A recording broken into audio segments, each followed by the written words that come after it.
Bonsoir à tous et bienvenue. À la une ce soir, le palais présidentiel, le président de la République, Alassane Ouattara, s'est entretenu ce lundi avec les ambassadeurs de l'Inde et du Burkina Faso en Côte d'Ivoire. Les diplomates en fin de mission ont présenté leur civilité au chef de l'État ivoirien et ont rappelé la qualité des relations qui lient leur pays à la Côte d'Ivoire.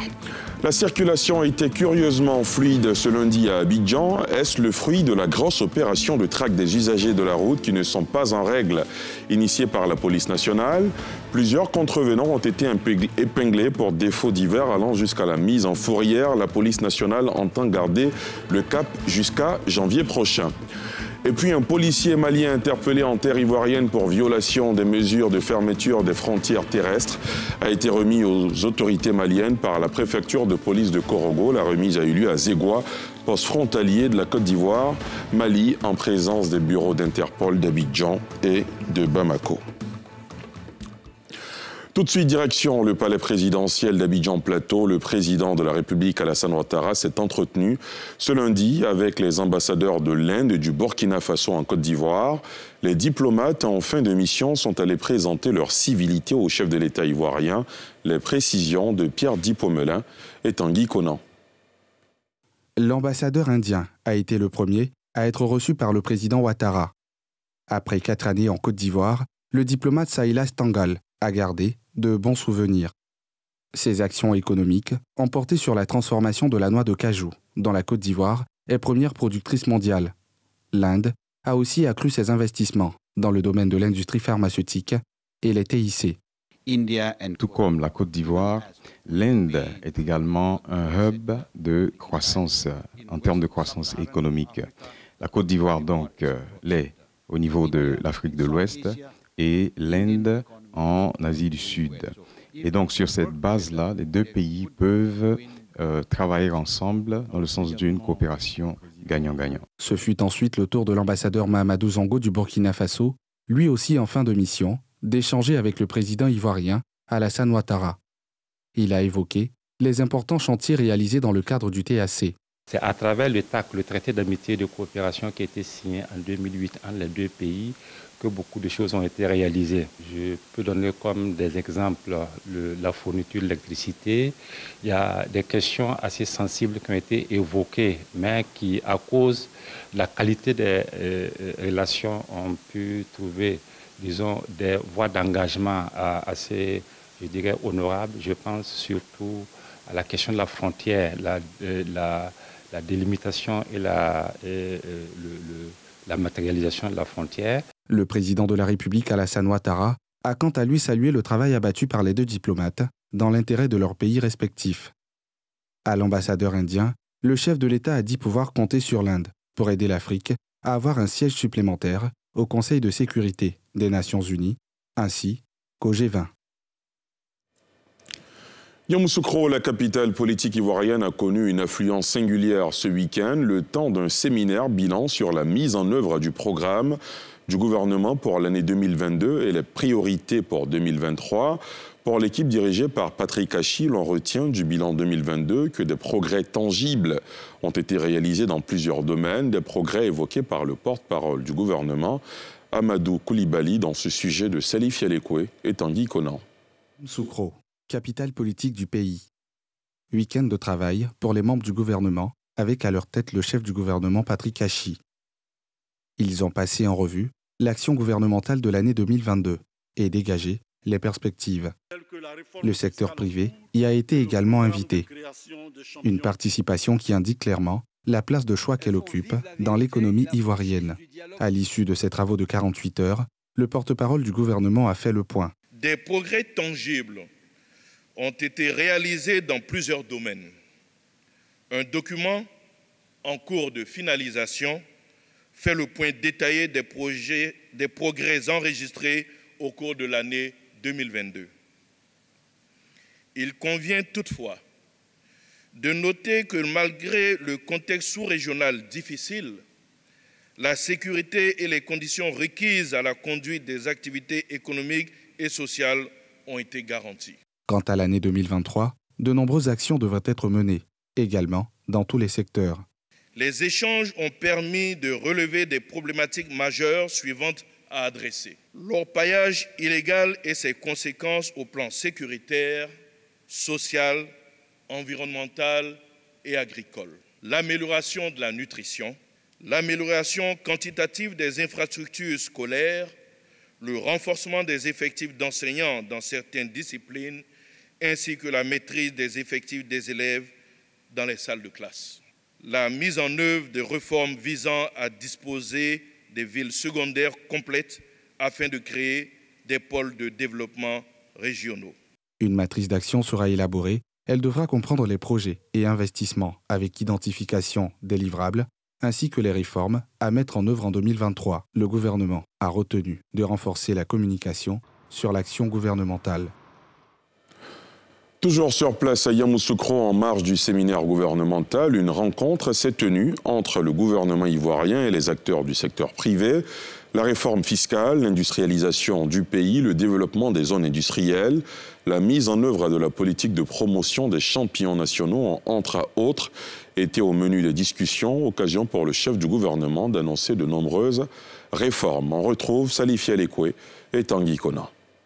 Bientôt l'adoption d'une réforme fiscale pour les prochaines années. L'annonce a été faite dimanche soir par le chef du gouvernement ivoirien Patrick Hachi au terme d'une rencontre avec le secteur privé dans le cadre d'un séminaire gouvernemental de 48 heures tenu à Yamoussoukro, la capitale politique de la Côte d'Ivoire. Nous continuerons de mettre l'accent sur les réformes pour l'amélioration du climat des affaires, pour l'émergence d'un secteur privé national dynamique, appuyé par des champions nationaux poussés par le secteur public, afin de voir les progrès enregistrés en 2022 s'accélérer, l'adoption également d'une future réforme fiscale qui tracera le cadre de l'évolution de la réglementation pour les 3 à 5 ans à venir. Une rencontre qui aura permis d'aborder plusieurs questions importantes pour le secteur privé, notamment la réforme du Fonds de développement de la formation professionnelle, FDFP, l'implication réelle du secteur privé dans l'élaboration de l'ANES fiscale, le paiement des arriérés des établissements scolaires privés qui nécessitent, selon le patronat, des réponses urgentes. Des nouvelles préoccupations qui feront l'objet de travaux d'approfondissement dans le cadre du comité de concertation État-secteur privé. Des perspectives qui réjouissent le secteur privé. Monsieur le Premier ministre, vous pouvez dire au chef de l'État que nous sommes fiers, nous sommes heureux au titre du secteur privé ivoirien, du niveau auquel il a bien voulu placer le dialogue public-privé dans notre pays, qui nous permet de vivre des moments exceptionnels, comme celui que nous venons de vivre cet après-midi. Nous avons acté que le président de la République a permis d'institutionnaliser la participation du secteur privé à ces grands rendez-vous du gouvernement. Le secteur privé représente aujourd'hui plus de 2/3 des investissements et plus de 80% des emplois dans notre pays. Au cours de ces 3 dernières années, le nombre de producteurs de coton s'est accru de près de 44 000. Le pays, la Côte d'Ivoire, est le deuxième producteur africain avec 242 000 tonnes de fibres pour la campagne 2020-2021 contre 210 000 tonnes pour la campagne précédente. Mais ce bond qualitatif n'est pas perceptible sur toute la chaîne de valeur. Le secteur de la transformation et de l'industrie textile est en difficulté malgré les belles performances d'antan. Afin de relancer le secteur et redynamiser l'industrie du textile et de l'habillement, un forum a été initié conjointement par le CEPICI et le gouvernement ce lundi. Plusieurs investisseurs étrangers ont pris part à la rencontre au cours de laquelle ont été présentées les potentialités de notre pays. Nadia Edja, Mathurin Badé. L'industrie du textile et de l'habillement représente une opportunité d'emploi et mérite à ce titre d'occuper toute sa place dans l'économie du pays. Un positionnement qui ne peut se faire sans des investissements conséquents. À travers ce forum, le Centre de promotion des investissements en Côte d'Ivoire veut susciter l'action chez les principaux acheteurs de coton ivoirien, que ce soit en matière première brute, en produits finis ou semi-finis. C'est important qu'ils viennent pour comprendre pourquoi la Côte d'Ivoire en fait est le pays qui est le mieux placé pour être le hub régional dans le textile, parce qu'on a toute la chaîne de valeur. On a un des meilleurs cotons, On a une bonne organisation et traçabilité du coton. Deuxième pays producteur de l'or blanc en Afrique derrière le Bénin, la Côte d'Ivoire a perdu au cours de ces dernières décennies son prestige dans le secteur, en passant de 20% de transformation du coton graine à 2% aujourd'hui. Repositionner les industries, c'est l'attente du gouvernement. La relance de cette industrie tient à cœur au gouvernement parce que lorsqu'on regarde dans le rétroviseur, notre pays a été un grand pays, je dirais, industriel en matière de filature et de tissage. Voilà. Quand on prend la première unité industrielle en Côte d'Ivoire, c'était une unité textile. La Côte d'Ivoire s'est dotée en fait de différents dispositifs institutionnels concernant l'attractivité des investissements, avec un code d'investissement révisé depuis 2018. Également, il y a des zones industrielles qui sont prévues à cet effet, aussi bien à Abidjan qu'à l'intérieur du pays, avec même la perspective d'avoir une zone franche textile à Boaké de 150 hectares. Cet objectif, s'il est atteint, aura des retombées bénéfiques pour les régions productrices. Il constitue la principale source de revenus des agriculteurs de ces zones et participe de fait à la lutte contre la pauvreté. Nous nous réjouissons de la présente initiative visant à redémarrer les industries textiles et de l'habillement existantes et à promouvoir de nouveaux investissements dans ce secteur. À ce jour, le coton représente 7% des recettes d'exportation du pays et contribue à 1,7% au produit intérieur brut. Plus de 3,5 millions de personnes vivent de cette culture. Je vous l'annonçais en titre, un policier malien qui avait franchi la frontière ivoirienne, qui n'était pas en règle, donc a été retenu par la police, les services de la Côte d'Ivoire. Il a été remis tout de suite aux autorités maliennes en présence des bureaux d'Interpol d'Abidjan et de Bamako, un sujet de Thiémé Dandjé. Poste frontalier de Pogo, à la lisière du Mali. C'est ici qu'un policier malien, après avoir franchi le poste de contrôle et être ainsi entré sur le territoire ivoirien, a été épinglé par la police ivoirienne. L'interpellé a été transféré à Korogo. Après son audition, il est accusé de violation de consignes sécuritaires et sanitaires en lien avec la fermeture des frontières pour cause de Covid-19. Au terme des investigations, pour se faire une idée exacte de son identité, de sa profession et des mobiles de son entrée illégale sur le territoire ivoirien, le mis en cause devra faire le voyage retour. Sur instruction d'Abidjan, qui n'entend pas en faire une affaire d'État entre deux voisins, aux liens multiséculaires, il est référé au poste de Ouangolodougou, dernier chef-lieu de département frontalier ivoirien, qui à son tour le met à la disposition du commissariat de Niélé. Le policier malien est de là remis aux hommes de la police des frontières de son pays, le Mali. Dans l'actualité sanitaire, plusieurs actions de sensibilisation et de dépistage gratuit du diabète sont organisées ce 14 novembre à l'occasion de la Journée mondiale de lutte contre cette maladie chronique. L'une de nos équipes de reportage est allée à la rencontre de personnes souffrant de ce mal pernicieux pour comprendre leur réalité, mais aussi de professionnels de la santé pour comprendre le mécanisme de prise en charge de cette maladie et les défis qui en découlent. Des précisions de Mardoché Kwasi et Rikimo. Karidja Dambélé, la trentaine révolue, souffre du diabète depuis 6 ans. Elle est présente ce jour dans les locaux de l'Institut national de santé publique pour honorer son rendez-vous pour ses soins. Le diabète est une maladie chronique grave qui se déclare lorsque le pancréas ne produit pas suffisamment d'insuline ou lorsque l'organisme n'est pas capable d'utiliser efficacement l'insuline qu'il produit. À l'annonce du diagnostic de cette maladie il y a 6 ans, le monde semblait totalement s'effondrer autour de Karidja. Les gens que je connaissais qui étaient diabétiques dans ma famille, par exemple, c'est des gens qui ont plus que 50 ans. Moi, à 33 ans, vraiment, c'était pénible pour moi. Je me suis sentie très mal. Très mal. Sur le coup, j'ai pleuré. J'ai coulé des larmes. Tellement j'avais mal. J'ai trouvé que c'était fini pour moi parce que je me trouvais jeune pour avoir ça. Contrairement à ce que plusieurs personnes peuvent penser, le diabète n'est pas une maladie de personnes du 3e âge. Tout le monde peut faire cette maladie, surtout lorsqu'on accumule plusieurs facteurs de risque. Le fait qu'un sujet ait un parent, ou en tout cas dans son ascendance, un diabétique, l'expose à devenir aussi diabétique à des degrés divers. Il y a l'âge plus on dure sur la terre, hein, plus on vieillit, plus également les organes se fatiguent et on est également sujet à risque de faire du diabète. Il y a une grosse entité ici, c'est le mode de vie, la manière de vivre. Il y a la sédentarité qui est également un corollaire également de l'urbanisation. Il y a le stress, donc tout ça là, hein, il y a l'urbanisation, donc le mode de vie moderne qui est très diabétogène. Plus vous cumulez les facteurs de risque, plus vous vous exposez à développer la maladie. Mais plusieurs signes peuvent alerter sur la possibilité d'existence d'un cas de diabète. La polyurie, c'est-à-dire uriner de façon fréquente. Son corollaire, c'est la polydipsie, c'est le fait de boire de l'eau régulièrement, de façon fréquente. On n'est pas satisfait. Il y a l'amaigrissement. L'amaigrissement avec son corollaire paradoxal, qui est la polyphagie, qui est le fait qu'on mange. Plus je mange et plus je maigris. Ça, c'est paradoxal. Donc ça, c'est vraiment les signes cardinaux du diabète.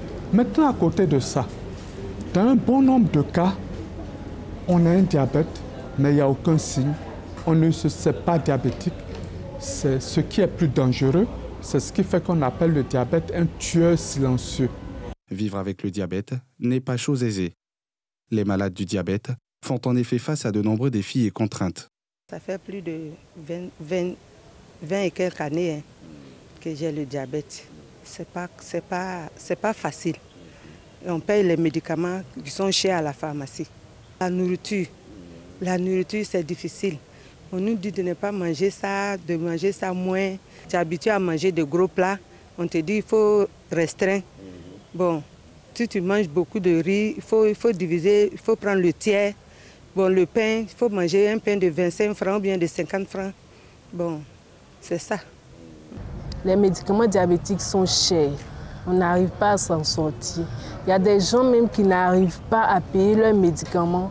Ils n'ont même pas de transport pour venir faire les analyses. Ce n'est pas pour payer leurs médicaments qu'ils peuvent le faire. En Côte d'Ivoire, le taux de prévalence du diabète dans la tranche d'âge de 20 à 79 ans s'élève à environ 6,2% de la population. Un taux qui ne cesse de croître selon les spécialistes. Le Programme national de prévention des maladies non transmissibles travaille donc à la prise en charge de cette maladie pour éviter qu'elle fasse plus de dégâts. Il y a 34 unités de prise en charge du diabète sur l'ensemble du territoire national. Au cours de l'année 2021, il y a eu plus de 85 000 personnes qui ont fréquenté ces centres-là. Notre grand problème, c'est le nombre de personnes qui ne se savent pas diabétiques, mais qui le sont effectivement. Ceux-là, il faut les dépister parce que malheureusement, très souvent, on découvre ce diabète à l'occasion de complications qui peuvent mettre leur vie en danger. Nous avons la chance, par le biais de la nouvelle pharmacie de la santé publique, de disposer de médicaments qui sont efficaces et qui sont à un prix abordable, qui permettent à nos patients de mieux se faire suivre. Le meilleur moyen de se prémunir des complications du diabète, c'est le découvrir le plus tôt possible. Pour cela, il faut recourir au dépistage systématique, une des activités majeures de l'édition 2022 de la Journée mondiale du diabète, célébrée ce lundi autour du thème « Accès aux soins du diabète ». Je termine sur ces images. Vous l'aurez certainement remarqué, la circulation était curieusement fluide ce lundi à Abidjan. Est-ce le fruit de la grosse opération de traque des usagers de la route qui ne se sont pas mis en règle, initiée par la police nationale? Plusieurs contrevenants ont été épinglés pour défauts divers allant jusqu'à la mise en fourrière. La police nationale entend garder le cap jusqu'à janvier prochain. Vous retrouverez le reportage complet de nos envoyés spéciaux Tchemé Dandje et Tanguy Conan dans nos prochaines éditions. Voilà, c'est ici que prend fin ce journal. Juste après ce journal, vous pourrez retrouver l'émission Focus Faits divers présentée par Evelyne Deva avec une autre histoire inédite.